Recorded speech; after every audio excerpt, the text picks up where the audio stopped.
I have not yet reached the conclusion of a typical day. I get ready the kids' supper table as the sun goes down.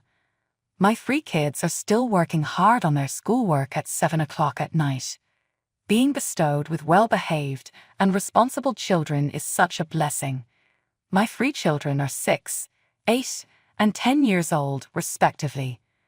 The 3 of them are close since their age differences aren't that great. They pay attention to whatever I say to them. Furthermore, they are considerate, polite, and respectful. Their personalities and actions really assist me in parenting children, particularly because I am the only person around to act as their parent. I'm left to care for the kids by myself because my spouse is an engineer who works abroad. But since my kids are polite and obedient, they never give me grief. I enthusiastically survey our table arrangement as I set the final plate down. How exquisite! However, my smile disappears as I turn to face my husband's vacant chair. How I wish he could join us at every supper. However, I can appreciate his traveling abroad for business because he wants to provide us with a promising future. Everyone, dinner is ready. My children respond to my call with enthusiasm and all of their might, yelling, "Yes!" Lastly, I'm grateful, Mommy, my favorite cuisine. As they hastily make their way to the dinner table and settle down with grace, I laugh. We say our prayers and I sit next to them, and then we indulge in their favorite delicacies.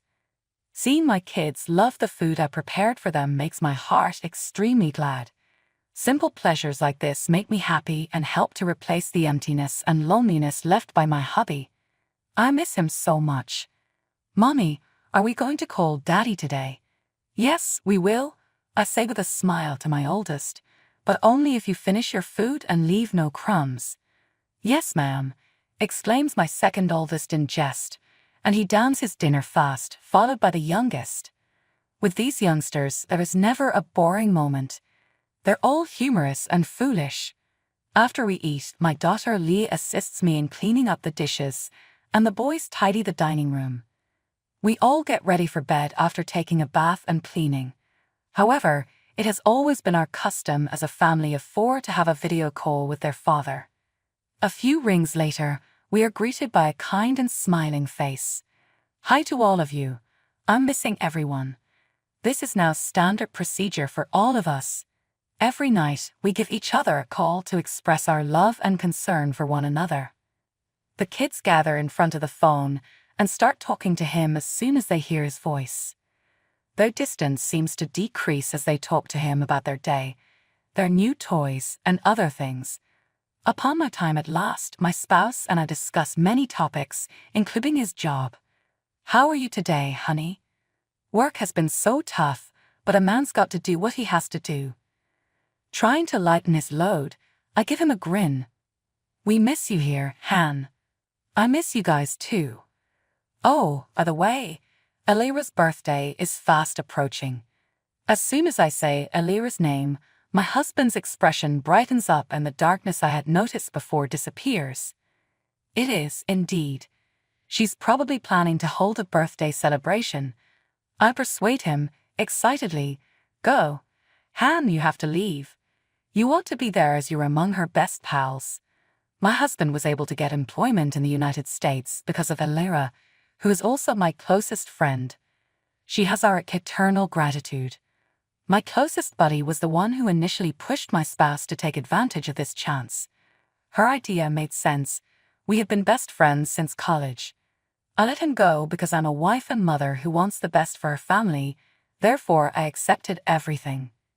We had the good fortune to find my spouse a stable employment at a firm that provides for our everyday necessities. After an hour of talking, my husband chooses to end the call as he has to get ready for work. Be careful today, my love. I cherish you. We love you too. I love you all. My spouse and I are getting farther apart every day, so our daily video chats have become increasingly important to me. We use technology to fill the physical gap in our marriage to a man who works abroad. The largest obstacle we face is the time zone. Sometimes when we speak, it's either my end of the night or his. Though we trust the foundation we formed, there are days when we are unable to communicate. While my spouse is too busy, my best friend Elira frequently updates me on how my husband is doing at work. They both work for the same business. One evening as my kids and I get into our regular video call routine, everything seems to be going according to plan. Everyone, especially the children, is having fun, laughing, and joking. As usual, they even join in on each other's songs. Oh, I wish my hubby was present so we could spend more time together. Despite the laughing, I can see the weariness in his eyes, and it crushes my heart. That knowledge has accompanied me every step of the way while we've been separated. Are you okay, my love? You appear worn out. I can't resist cutting him off from the kids' discourse. With a sigh, my spouse motions for me to get the kids in bed because we need to have a serious talk. Thus I do. After saying their father farewell, the youngsters retire to their rooms. Yeah, work has been demanding lately, but seeing your face always brightens my day. He makes me grin every single time. Well, I'm always available to support you. How was your day? My spouse looked about apprehensively and then back at the TV. It was acceptable, simply the routine thing. Love, is everything okay? You don't seem quite right today. No, it's nothing at all. It's just work-related stress. He continued to look away from me. Soren, we agreed to be truthful with one another. You can tell me if something is upsetting you. Oh, nothing, sweetheart. Instead, may we discuss your day? How are the children doing? With a groan, I changed the subject to the one he had begun. I informed him about the problems and the positive aspects of the house. We were engrossed in our talk as we exchanged updates about both the everyday and remarkable aspects of our life. Still, I had a sneaking suspicion that something was wrong. It appeared as though he was keeping something from me based on his behavior. It was time for us to say our goodbyes to one another. He had to report to work now. My spouse made a thoughtless error as the call was coming to an end. Unknowingly giving me an unvarnished glimpse into his actual nature, he neglected to disconnect the call. I giggled a few seconds, but after that he was still there, reclining in his chair with no awareness that the call was still active. I remained silent and continued on the call, not sure what had come over me. He then made a move and greeted someone. Hey, babe, come. A female voice said, Are you done already? Come on, okay? I'm at last through chatting with that dull woman. As I listened to my spouse, my eyes got bigger. That voice was really recognizable. I was aware of the owner of it. Thank God, I'm so over her obnoxious voice and the way she talks to you all like a baby. She appears elderly. The girl's face then showed up on the screen. Elira, is it, really? She came up to my husband and gave him a gentle kiss. Then she settled onto his lap, neither of them realizing the call was still on. My heart began to slowly break, and I covered my lips in astonishment and horror. The anguish I was experiencing at the time was beyond my comprehension. A beat skipped in my chest when the screen flickered. My dearest friend, his mistress, was being called by my husband right in front of my eyes. Out of all the betrayals, this was the most heinous. My spouse was someone I trusted. My closest buddy was someone I trusted. And all along, they had arranged for my husband's employment abroad, to create the conditions for their affair. I was stunned to see them whispering to each other in private, discussing me behind my back. Yes, I was considering severing my connection with them, staying away from our nation, and concentrating solely on you. Everything that counts to me is you. However, what do you suppose dull Susan would do? Elra answered, I know she won't let us do that. She ought to understand her station, therefore. She has to understand by now that she is interchangeable. I simply cannot stand to act as though I adore her. The poisonous words ripped right through me. The knowledge that the two individuals I trusted the most were betraying me was heartbreaking. They leaned in and kissed again, not realizing that I was still there and seeing their deception, which broke my heart even more. They touched each other intensely in addition to kissing. I felt so helpless and suppressed my rage and tears, but I wanted proof right then and there. Evidence of their betrayal. I silently grabbed my phone and pressed record. Every terrible detail was caught on film, protecting the facts that would eventually expose their deceit.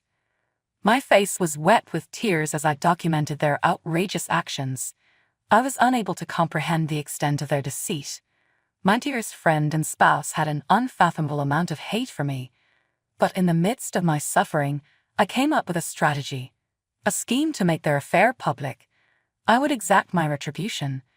When my room's door opened, I noticed my oldest daughter narrowing her eyes. When I checked the time, it was close to midnight. She can't sleep without me at her side. Therefore, she must have been searching for me. She looked away from the laptop, so I closed it right away. I didn't want my kids to see their father's deceitful behavior. I had to sow the seeds of my retaliation now. Days stretched into nights as I planned everything out. For him, everything appeared normal, but little did he realize that I was breaking him behind my laughs and smiles. He couldn't win that easily, in my opinion. It was really unjust. The following time we made a video chat.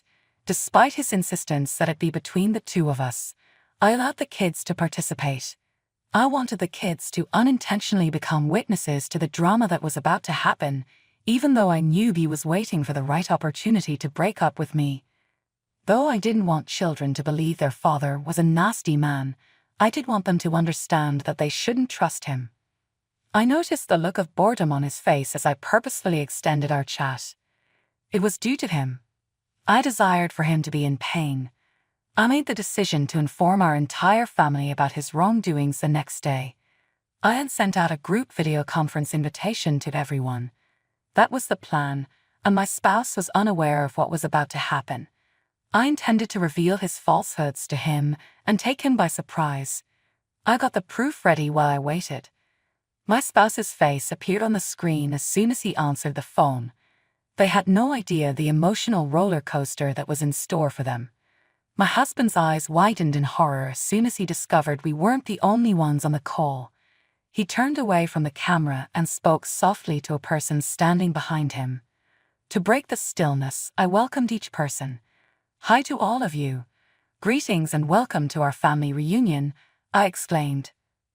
While some of our family members cheered enthusiastically, others were perplexed. "Well, hello to all of you." He stumbled. "I didn't realize we were having a family gathering." "They're not aware either, Soren," I remarked icily. "But everyone is here to know the truth." "Susan, what's happening on? You seem quite serious," he inquired, perplexed.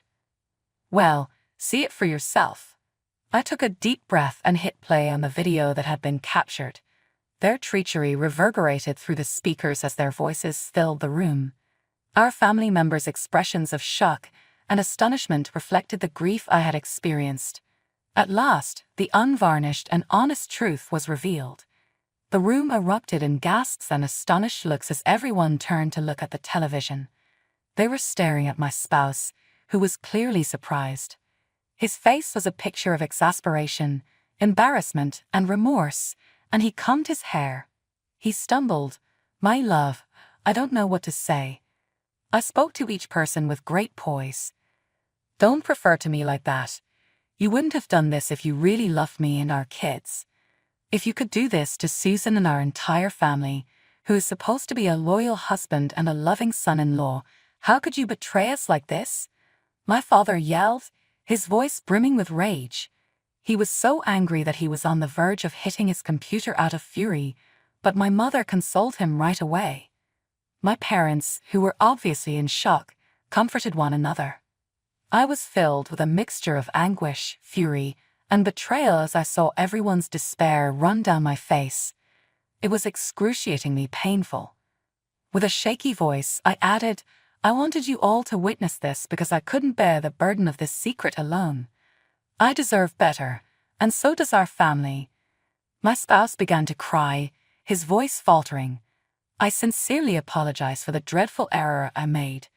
Though I don't want for pardon, I do want everyone to know how sorry I am. I said icily, "Sorry is not enough, Soren.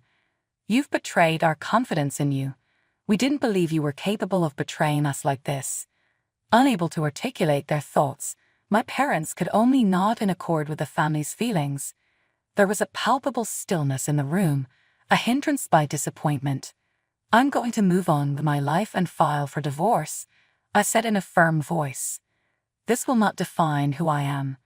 My family's support will help me recover and find happiness once more." Despite their sadness, our family members continued to support me and my kids without fail. "Susan, you have our support. We'll support you during this trying period. You are worthy of all the love and joy in the world. No matter what, we'll be there for you," they reassured me. With the help of my family, I was able to wipe away my tears and realize that I wasn't traveling alone. Even though I seemed powerful and in control now, it still ached. Living proof that my spouse never loved or appreciated me was the weight of my suffering and the evidence I had with me. However, divorcing was the only course of action that might start to mend the emotional scars I had sustained. Tears and rage combined with strong emotions as our once unbreakable relationship collapsed to rubble.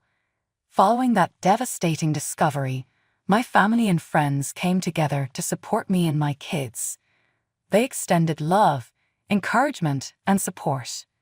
I started the process of reassembling my broken life, finding a strength I had never realized existed inside me. Despite the breach of trust, I was resolved to mend and pursue happiness according to my own standards. I told my kids everything, and I was really fortunate to have intelligent children who fully comprehended everything. Eventually, my husband came home and personally explained everything to them. I seized the chance to expedite the court case. After the court granted our divorce, I was no longer legally connected to him. I also brought a lawsuit against him and my closest buddy, so they would both be held accountable for their transgressions. My closest buddy had to deal with the fallout from her deeds. All that was left was the sour taste of betrayal as our once close friendship crumbled. Previously so entwined, our social circle now judged her. It was clear from their looks that they disapproved. I regained my self-confidence through it all. I found my resilience and worth again. Even though it took a while for me to heal, I refused to let their treachery define who I was. I welcomed my loved ones' assistance. I was reminded that I wasn't alone by their constant presence. We set out on a path of self-awareness and empowerment together. I seized fresh chances and rekindled interests that had been buried for a long time due to my broken marriage. I took comfort in forgiveness's power during my rebuilding process, not for their benefit but for mine. Continuing to harbor animosity and bitterness simply made me feel heavier. Thus, I consciously decided to let go of the hurt and break free from the bonds that held me back. My attention was directed toward creating a secure environment for my kids.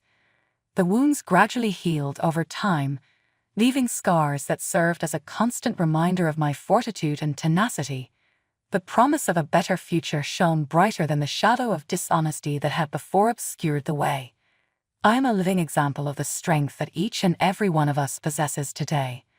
Although the screens deceived me, they also freed me, releasing me from a poisonous relationship and opening the door to a future of true love and joy. And my biggest retaliation is this new way of thinking.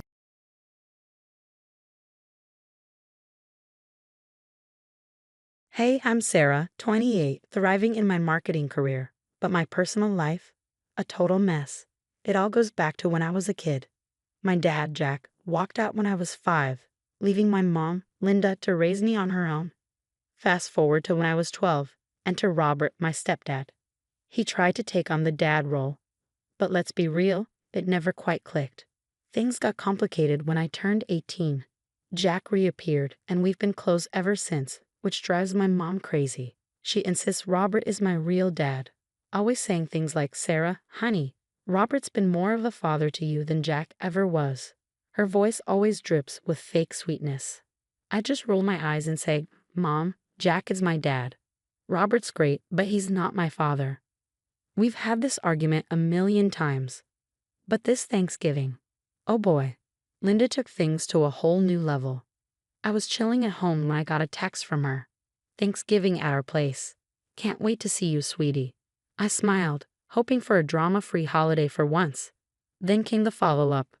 Oh, and Sarah, it would mean so much to Robert if you called him Dad this year. He's earned it, don't you think? I couldn't believe it. Was she serious? I quickly replied, Mom, we've been over this. I'm not calling Robert Dad. It's not happening. Her response came back instantly. Why are you so stubborn? After everything Robert's done for you. My blood pressure spiked. It's not about what Robert's done. It's about respecting my relationship with Jack. He's my dad. Period. Jack left us, Sarah. Robert stayed. Think about that. I threw my phone onto the couch, fuming. Why couldn't she understand? It's not like I was trying to hurt Robert. He's a good guy, but he's not my dad. And Jack? Yeah, he messed up, but he's been trying. Doesn't that count for something? I paced around, trying to calm down. This was supposed to be a simple Thanksgiving dinner, not some twisted loyalty test. Staring at the messages on my phone, I knew this wasn't over. Linda wasn't going to drop it, and neither was I. Little did I know, this was just the beginning. Thanksgiving was about to turn into a battleground. When I pulled up to Linda and Robert's house, my stomach was in knots. This wasn't going to be pretty, but it had to be done. I rang the doorbell, taking a deep breath. Sarah, honey, come in, come in. Linda greeted me with a tight smile as she ushered me inside. Robert was lounging in his favorite chair, giving me a nod without saying a word. Typical. So about Thanksgiving, I started, trying to ease into it. Oh yes, Linda clasped her hands together. It's going to be wonderful. Everyone's so excited to see you. And Robert's really looking forward to you calling him Dad. I felt my jaw tighten. Yeah, about that. I'm not doing it, Mom. I can't. The room seemed to chill instantly. Linda's smile disappeared. What do you mean you can't? It's just a word, Sarah. It's not just a word, and you know it. Jack is my dad. Robert is my stepdad, and I respect him, but I'm not going to pretend he's someone he's not. Robert shifted uncomfortably while Linda's eyes narrowed. After everything Robert's done for you, this is how you repay him? By throwing Jack in our faces? I'm not throwing anything in anyone's face. I'm just being honest about who my family is. Family? Linda scoffed. Jack walked out on us. Robert has been here every single day. And I appreciate that. I do. But it doesn't change the fact that Jack is my father. He's trying, Mom. You can't just erase him. He doesn't deserve to be called your father, Linda practically shouted. That's not for you to decide. I shot back. Finally, Robert spoke. Sarah, your mother and I just want what's best for the family. Is it really so hard to call me Dad?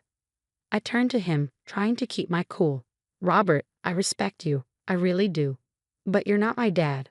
I can't just erase Jack to make you feel better. Linda threw her hands up. Unbelievable. After everything we've done for you. Ungrateful. I cut her off. Are you kidding me? I've bent over backwards trying to make everyone happy. But I'm not going to lie about who I am or where I came from. Linda's voice turned icy. Fine, maybe you shouldn't come to Thanksgiving at all. It felt like a slap across the face. What? You heard me. If you can't respect this family enough to do this one simple thing, then maybe you don't belong here for the holidays. I looked at Robert, hoping he'd step in, say something, but he just sat there in silence as usual. You're really going to uninvite me from Thanksgiving because I won't pretend Robert is my biological father. Linda's voice was cold and firm.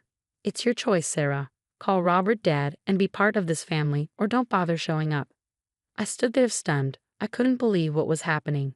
You know what? Fine.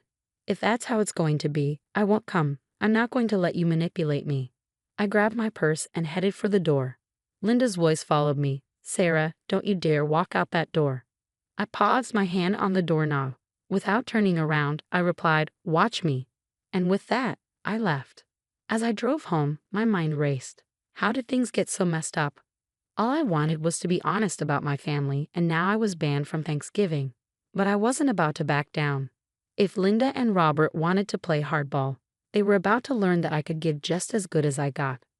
The day after that blowout, I met up with my best friend, Emma, and my boyfriend, Michael, at our favorite coffee shop. I needed to vent, badly. She did what? Emma nearly spilled her latte. Yep. Uninvited me from Thanksgiving unless I call Robert Dad. Michael shook his head. That's messed up, Sarah. Your mom's really crossing a line here. Tell me about it, I sighed. I just don't get why she can't accept that Jack is part of my life. Emma leaned in. Have you told Jack about this? Not yet. I'm going to call him later. I don't know, embarrassed, I guess. Don't be, Michael squeezed my hand. This isn't your fault. I nodded, fighting back tears. Thanks, guys. I don't know what I'd do without you. Later that day, I called Jack, my heart pounding as I filled him in on everything. Oh, kiddo, he sighed. I'm so sorry you're going through this.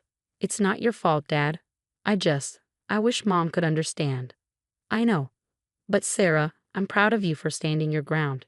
You're not doing anything wrong by acknowledging both parts of your family. His words meant more than he knew. Thanks, Dad. That really means a lot. A few days passed, and I was starting to feel a little better. Then my half-sister Megan called. Sarah, I need to tell you something. Mom's been talking to the whole family about you. My stomach dropped. What is she saying? She's telling everyone you're being rebellious and disrespectful. She's making herself out to be the victim. I felt like I'd been punched. Are you serious? Yeah, I'm sorry, Sarah. I thought you should know. After hanging up, I paced my apartment, fuming. This was the last straw. I called Emma, Michael, and Jack. Guys, I need your help. We're going to expose Linda's manipulation. Emma was all in. What's the plan, boss? We're going to gather evidence. Texts, emails, recorded calls, anything that shows how Linda's been twisting things. Michael chimed in. I can help compile everything into a presentation. Perfect. And Dad, if you're okay with it, I'd like to include some of our correspondence. Show everyone how you've been trying to be part of my life. Whatever you need, Sarah. I'm here for you. Over the next few days, we gathered everything. Emma dug up old texts where Linda had manipulated situations. Michael found emails where she tried to guilt-trip me, and Jack provided years of letters and photos showing his efforts to stay in my life. As we put it all together, I felt a mix of sadness and determination. I hated that it had come to this, but I couldn't let Linda's lies go on. The night before Thanksgiving, we finalized the plan. Okay, so we'll show up unannounced, I repeated. Michael, you'll have the presentation ready on your tablet. Emma, you'll handle crowd control if things get messy. And Dad, just be there. Okay. They all nodded, looking as nervous as I felt. Sarah, are you sure about this? Jack asked gently. I took a deep breath. Yeah, I'm sure. It's time everyone knew the truth. Thanksgiving Day arrived, and my heart pounded as we pulled up to Linda and Robert's house. Jack, Emma, and Michael were with me, all looking as anxious as I felt. You ready for this, kiddo? Jack asked, squeezing my hand. I took a deep breath, as ready as I'll ever be. We walked up to the door, and I rang the bell. Aunt Karen answered, her eyes widening in surprise.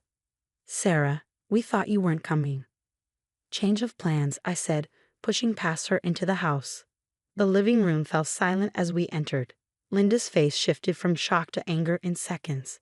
What are you doing here? And with him? She glared at Jack. I stood tall, facing the room full of confused relatives.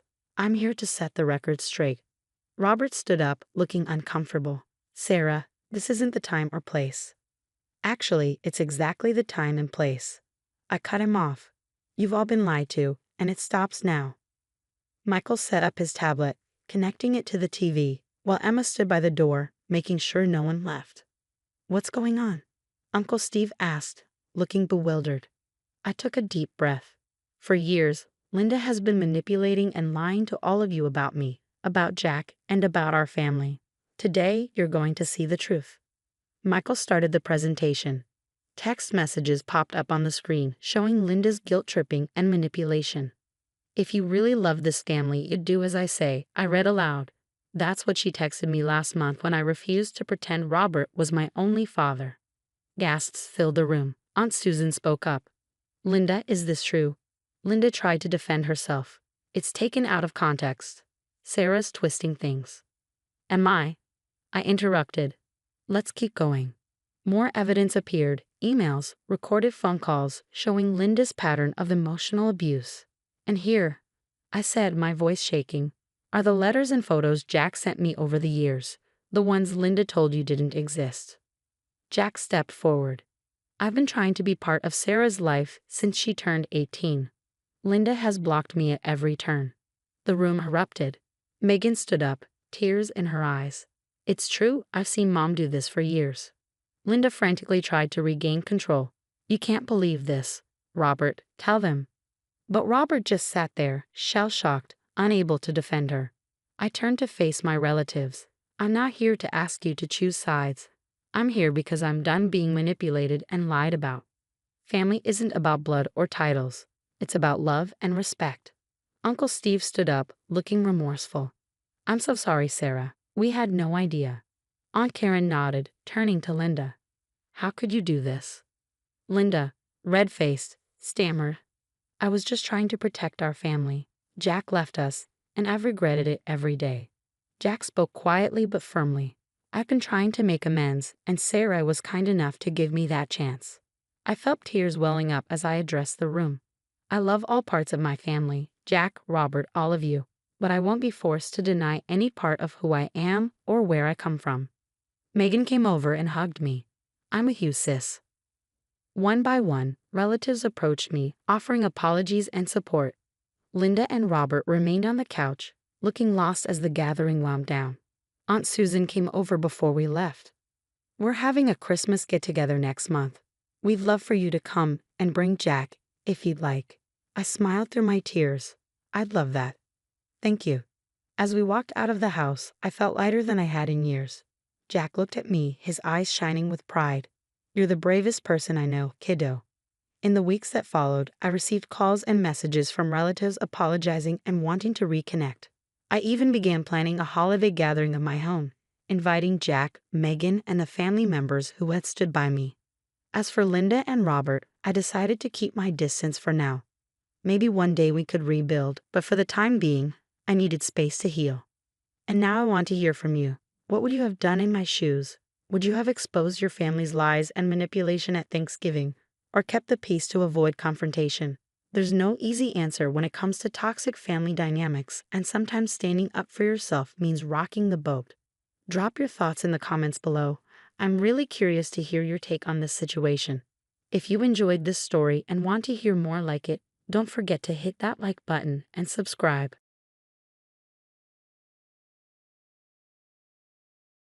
Hey there, I'm Olivia Henderson.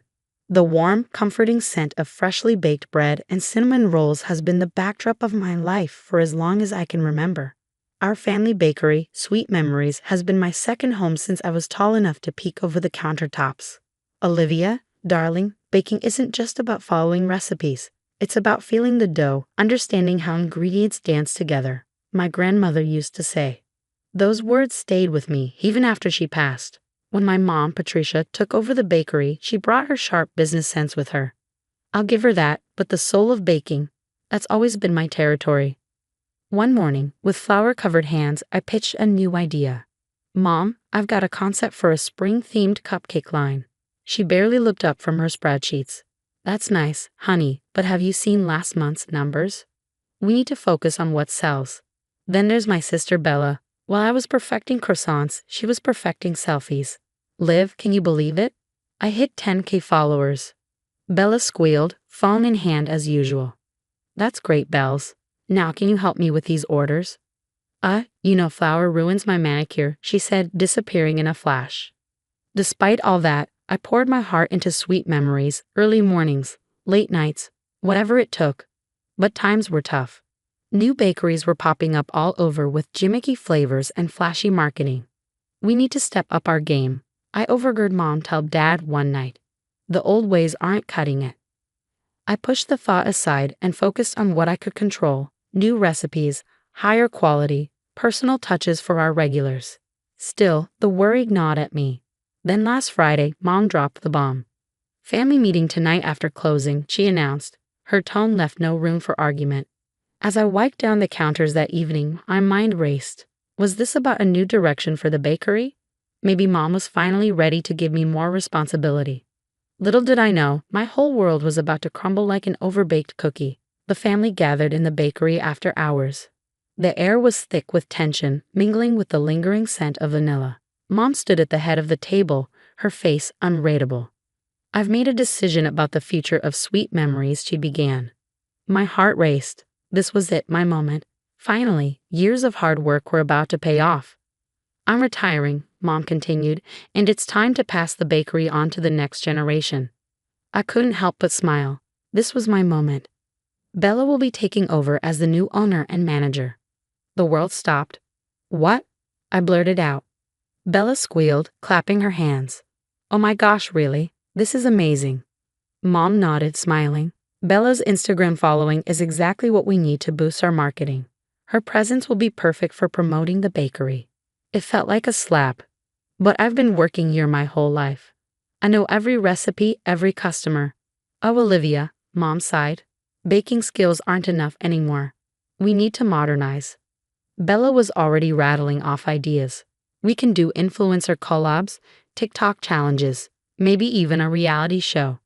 This is crazy. Bella doesn't know the first thing about running a bakery, I protested. Don't be dramatic, Mom dismissed me. Bella can learn the business side. Her natural charisma is what we need right now. Natural charisma? I scoffed. You mean her ability to take selfies? Olivia, that's enough. Dad finally spoke up, but his eyes wouldn't meet mine. I turned to Bella. You can't seriously want this. You've never cared about the bakery. She shrugged, still grinning. It'll be fun. Plus, think of all the cute apron pics I can post. That was it. I'm the one who's kept this place running. I'm the one who actually cares. Olivia, please, Mom said, her voice cold. This decision is final. You need to accept it. I looked around, hoping someone would defend me, but Dad just stared at his hands and Bella was already on her phone, probably announcing her boss babe status. Fine, I spat. If that's how little you think of me, then I'm out. I grabbed my bag, my hand brushing the open account books. Something didn't add up in the numbers, but I was too angry to care. I slammed the door behind me, the little bell jingling like a taunt. As I walked home in the cool night air, my mind raced. How could they do this to me? Had my whole life meant nothing? Every early morning, every burned finger, every compliment from a customer, none of it mattered. And then the financial records came back to me, gnawing at my mind. Something was off. When I reached my apartment, I slammed the door and leaned against it, taking a deep breath. This wasn't over, not by a long shot. Mom and Bella might think they've won, but they have no idea what I'm capable of. Sweet Memories is about to get a taste of something far more bitter than sugar. The next morning, I woke up with a plan. If Mom and Bella thought they could push me out, they had another thing coming. I headed to the bakery early before anyone else arrived. Just grabbing some personal items, I told Carl, our elderly night baker, as I slipped into the office. Quickly, I copied financial records and customer data onto a flash drive. Something was fishy, and I was determined to get to the bottom of it. Over the next few days, I reached out to our longtime customers and suppliers. Hey, Mrs. Johnson, it's Olivia. I'm working on a special project. Could you tell me about your recent orders? Piece by piece, I built a network and uncovered a clearer picture. What I found made my blood boil. Mom and Bella had been cooking the books for years, skimming money off the top. No wonder we were struggling. They'd been too busy lining their own pockets to invest in the bakery. I needed a new plan. I couldn't let them destroy Grandma's legacy. That's when it hit me. A food truck. I emptied my savings and bought a beat-up old truck. It wasn't much, but it was mine. I named it Rolling in Dough. The first day was terrifying. I parked near the local college, my heart pounding. Fresh pastries, get your gourmet treats here. I called out. At first, nothing happened. Then, a curious student approached, took a bite of my signature cinnamon roll, and her eyes widened. Oh my God, this is amazing, she shouted. Hey everyone, you've got to try this. Before I knew it, there was a line around the block. Word spread fast, and soon I had regular bulk orders for events, even a write-up in the local paper. Meanwhile, Sweet Memories was struggling. I kept tabs through my old contacts. Bella's influencer marketing wasn't pulling in customers like she'd hoped. Girl boss? More like girl mess. Judy, our longtime flour supplier, told me over coffee, your sister couldn't tell a croissant from a crescent roll. It was satisfying, but not enough. They needed to face real consequences for what they'd done. So I made an anonymous tip to the IRS. a suggestion that they might want to take a closer look at Sweet Memories books. A week later, my phone rang. It was Bella. "Olivia, you've got to help me." She was panicking. "The IRS is here. They're saying something about an audit." I took a deep breath. "Oh, really? That sounds serious." "It is. Mom's freaking out. She says we could lose everything. You know about this stuff, right? Can't you come and help us?" The temptation to gloat was strong, but I kept my voice neutral. "Sorry, Bella. I'm kind of in the middle of something with my new business, you know how it is." But, she sputtered. "Hey, I'm sure it'll be fine," I said, unable to keep a hint of satisfaction from my voice. "After all, you've got all that natural charisma, right? I'm sure you can charm the IRS." I hung up, feeling a mix of emotions. Part of me felt guilty, but a bigger part felt like justice was finally being served. As I turned back to my food truck, seeing a line of happy customers waiting, I couldn't help but smile. Mom and Bella thought they could push me aside. Well, they were about to learn a hard lesson about messing with the wrong baker. The next few weeks were a whirlwind. I kept my head down, focusing on rolling in dough, but news from Sweet Memories trickled in through the grapevine. "You won't believe what's happening. Carl, the night baker, told me one morning as he bought coffee from my truck. The IRS found years of tax evasion. Your mom and sister are in deep trouble." I feigned surprise, but inside, I felt a mix of vindication and sadness. "How bad is it?" Carl shook his head. "Bad. They're talking about heavy fines, maybe even jail time for your mom." Bella's been crying nonstop. A few days later, I saw the closed sign on Sweet Memories. It felt surreal. The place where I'd grown up, where I'd learned to bake, was shutting down because of greed and poor management. Meanwhile, Rolling in Dough was thriving. I'd saved enough to start looking for a small storefront, and when I found the perfect spot, I couldn't believe the irony. It was right across from Sweet Memories. As I was setting up shop, familiar faces started showing up. "Olivia, we heard you were opening a place," Sarah, our old cashier, said hesitantly. "We were wondering if you might need any help." I looked at her and Mike, our delivery guy, standing there hopefully. It felt right. I could use some experienced hands. "When can you start?" Their faces lit up, and just like that, I had a team. Opening day was a success. The line stretched down the block, filled with curious newcomers and loyal customers from my food truck days. As I was closing up that evening, a familiar figure approached. It was Mom. "Olivia," she said, her voice shaky, "can we talk?" I hesitated but nodded, letting her in. "I am so sorry," she began, tears welling in her eyes. "I made a terrible mistake with the bakery, with you, with everything." I stayed silent, allowing her to continue. "Your sister and I are in serious trouble. The fines, we might lose the house." Her voice cracked, and she looked down. "I know I have no right to ask, but is there any way you could help us?" For a moment, I was tempted. Despite everything, she was still my mother. But then I remembered all the years of being overlooked, undervalued, and finally cast aside. "I'm sorry, Mom, but no," I said firmly. "You made your choices.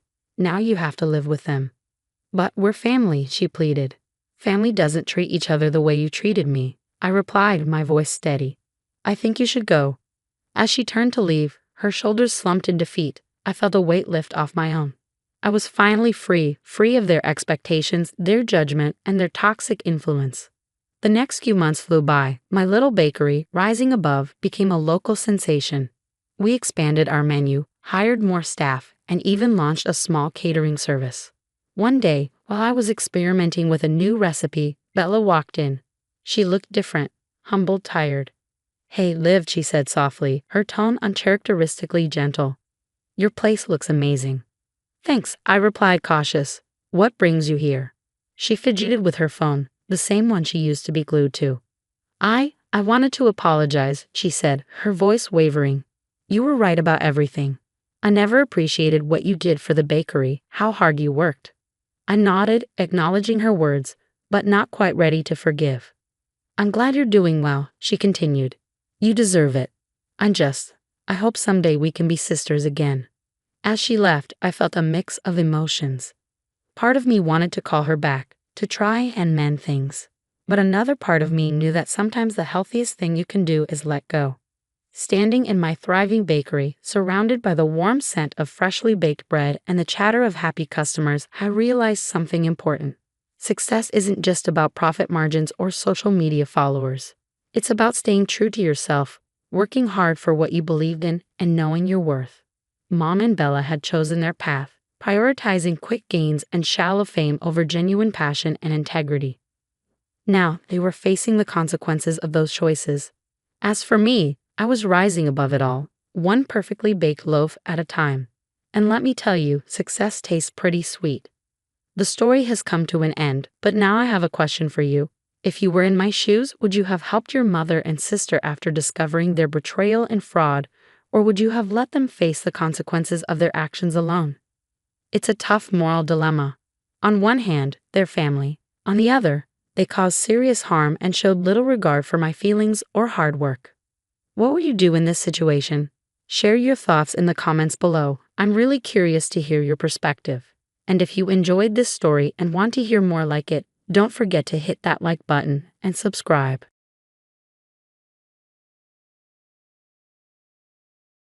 Hey, I'm Jade, and let me tell you, life's no walk in the park when you're juggling two jobs. I'm 25, living in this concrete jungle they call a city, and my most prized possession is this beat-up Toyota. It's probably older than me, but it gets me from point A to point B, and in this rat race, that's all that matters. Jade, honey, can you pass the potato salad? That's my mom, the real MVP. She raised me on her own after my deadbeat dad bailed because fatherhood wasn't his thing. So I'm at this family BBQ, you know, the kind where everyone pretends they don't secretly hate each other. And then there's Uncle Frank swaggering around like he owns the place. Well, if it isn't my favorite niece, Uncle Frank booms across the yard. I roll my eyes so hard I swear I see my brain. Hey, Uncle Frank, how's business? I ask, not that I care. Booming, as always. You could learn a thing or two about success from me. Yeah, success in being a pompous jerk, maybe. And then there's my cousin Brittany, Frank's pride and joy, flashing her engagement ring like it's the Hope Diamond. Jade, did you see my ring? Direct proposed in Paris. It was so romantic. That's great, Britt, I'm happy for you. I lie, counting down the minutes until I can escape. But of course, Uncle Frank corners me by the grill, reeking of expensive cologne. Jade, my girl, we need to talk about Brittany's wedding. I feel a headache coming on. What about it? It's going to be the event of the season. Bali, 5-star resort, the works. But these things don't come cheap. Aha, I mutter, looking for an exit. We're expecting everyone to chip in, family duty, and all that. I almost choke. Chip in? Uncle Frank, I'm barely making rent. He waves his hand dismissively. Details. I've got it all figured out. That car of yours? It's seen better days. Why not sell it and contribute the money to Brittany's special day? For a second, I think I'm having a stroke. Sell my car. Are you out of your mind? I need it for work. Not now, don't be selfish. After all we've done for you. I cut him off. All you've done? Uncle Frank, you've never done jack for me or Mom. His face turns a lovely shade of purple. Listen here, young lady. This family always looks out for each other. It's time you pulled your weight. Sell the car, contribute to the wedding. It's not a request. After that disaster of a BBQ, I knew something was off about Uncle Frank's so-called success. It smelled fishier than week-old sushi, and I was determined to figure out what. First stop, Aunt Mildred, Dad's sister. She's always had loose lips, especially after a few gin and tonics.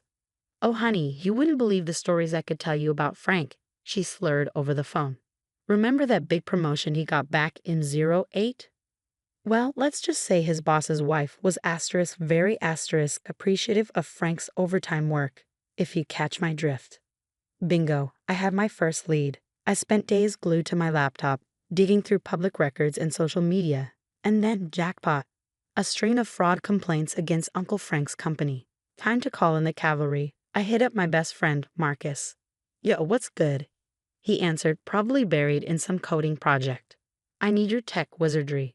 How'd you like to help me take down a major Dutchback? I could hear him grinning through the phone.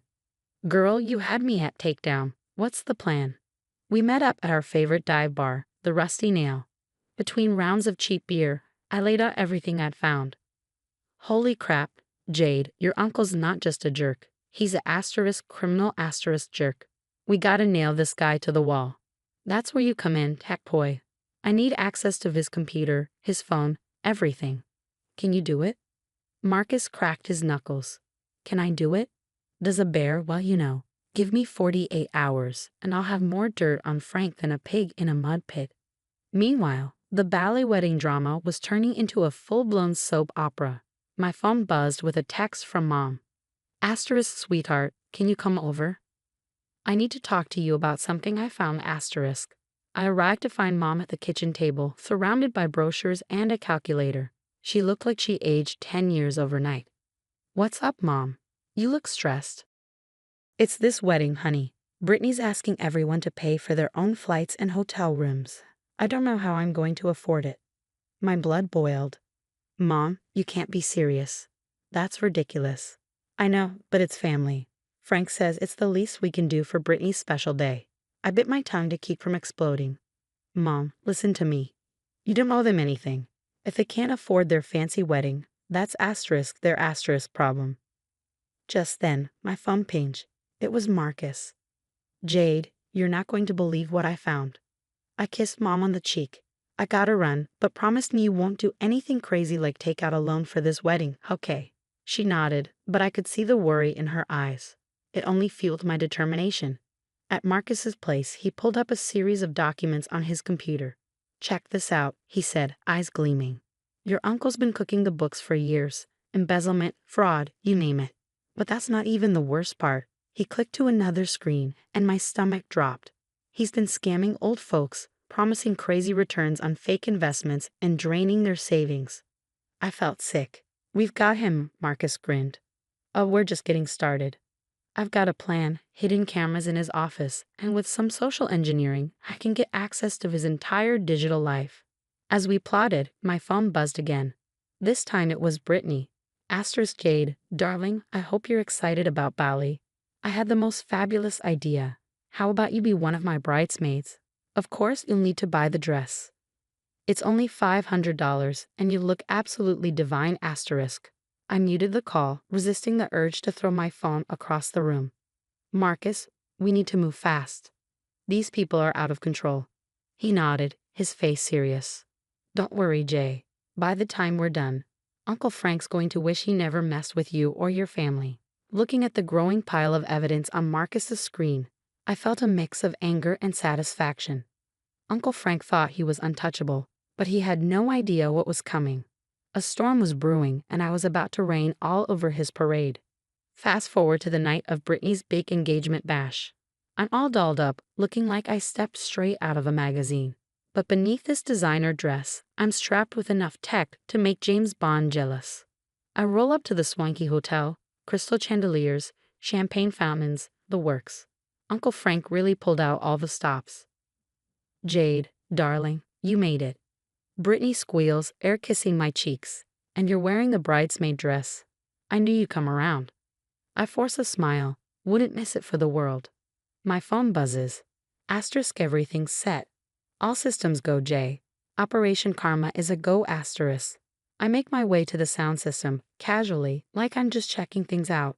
That's when Uncle Frank grabs the mic. Friends, family, esteemed colleagues, he begins.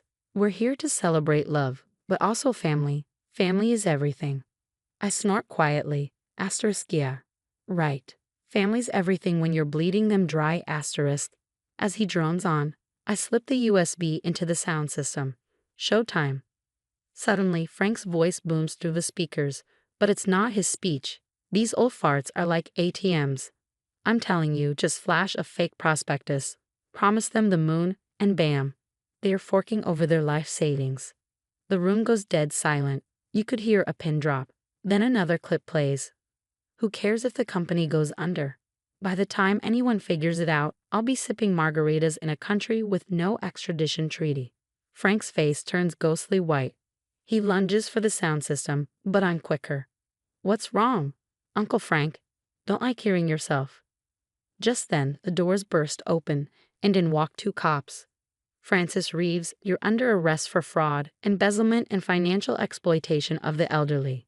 It's been a wild ride since Uncle Frank's perp walk at the engagement party. The family's been turned upside down, but honestly, it needed a shake-up. I'm at Mom's place, helping her sort through some bills when Aunt Karen barges in, her dramatic flair on full display. Did you hear? They seized everything: Frank's accounts, the house, even Brittany's wedding fund. Mom looks shocked. Everything. But what about Brittany? The wedding? I can't help but snort. Pretty sure Bally's off the table unless she's cool with a beach made of concrete and barbed wire. Aunt Karen glares at me. This is all your fault, Jade. You've ruined everything. My fault. Frank's the one who decided to play Bernie Madoff with other people's money. I just exposed the truth. Mom steps in, surprising me. Karen, that's enough. Frank did this to himself, and to all of us. Just then, my phone buzzes. It's Marcus. J, you're not going to believe this. Frank's company is offering a reward for whistleblowers. You're looking at a fat chunk of change, girl asterisk. I'm floored. For real? How much we talking? Enough to make a serious dent in your student loans, and then some. After I hang up, I break the news to Mom and Aunt Karen. Mom's eyes go wide. Oh honey, that's wonderful. You deserve it. After everything, Aunt Karen looks like she's sucking on a lemon. Well, I hope you're planning to share that money with the family. After all, we're all victims here. I laugh. You know what? You're right. I am going to share it. Mom, how about we pay off your mortgage? And I know Uncle Pete's been struggling since his layoff. Maybe we can help him out too. Aunt Karen's jaw drops. But what about Brittany and me? Sorry, Karen. Karma's a asterisk, isn't it? Weeks pass, and things start to settle into a new normal. I'm driving to my new job. Turns out, exposing corporate fraud looks pretty good on a resume. Later that night, I get a text from Brittany. K, cuz, got a sec to talk asterisk. Curious, I call her back. Jade, I just wanted to say I'm sorry for everything. I had no idea what Dad was doing, and I was awful to you and Aunt Lisa. I'm silent for a moment, processing. Thanks, Britt. That means a lot. I'm working as a waitress now, she continues, living in this tiny studio. It's not what I'm used to. Welcome to the real world, cuz. It ain't always pretty, but it's honest. There's a pause, and then she asks, do you think maybe we could get coffee sometime? Start over. I think about it. Part of me wants to tell her to kick rocks, but yeah, Britt, I think we can do that. As I hang up, I can't help but smile. Life's funny sometimes. You think you know how things are going to go, and then bam, everything changes. The story's over, but let's talk. If you were in Jade's shoes, would you have exposed Uncle Frank's crimes, knowing it could tear your family apart? Or would you have kept quiet to maintain family peace? Drop your thoughts in the comments below. We're dying to hear what you would do in this situation. If you enjoyed this wild ride, smash that like button and subscribe.